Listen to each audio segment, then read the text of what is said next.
ხალხს ხშირად გონია შუა საუკუნეებში ციხის კედლები უბრალო ქვებით იყო მოპირკეთებული.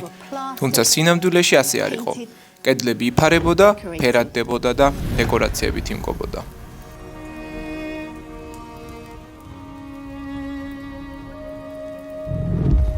თავარი ნაბიჯი შუა საუკუნეების საღებავის მომზადებაში იწყება კარიერში.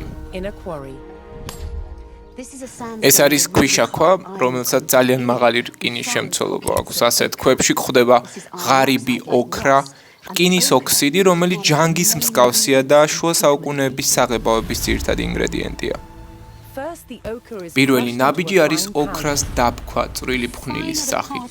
რაც უფრო წვრილია საღებავში ნაწილაკები, მით უკეთესი იქნება საღებავის ხარისხი. დაბქვის შემდეგ ამ ფხვნილში წყალი ემატება და ნარევის ქვემოთ ილექება და ნელ-ნელა გამოიცრება. რეალურად ამ პროცესში ყველაფერი პირიქით ხდება. განსხვავებით, მაგალითად, მაკარონის მომზადებისას, სახლში მაკარონს რომ მოვაცლით ნადებს, მას შემდეგ ვჭამთ.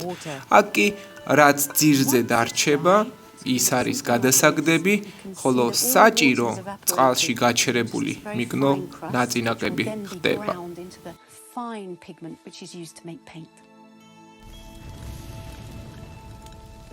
როდესაც ნარევი შრება, რჩება ასეთი წვრილი კრისტალური ფენა, რომელიც შემდეგ კვლავ იფქვება, რათა მიიღონ იმ ფერის საღებავი, რაც სასურველია, მაგრამ ოქრას ფერების პალიტრა ამით არ სრულდება.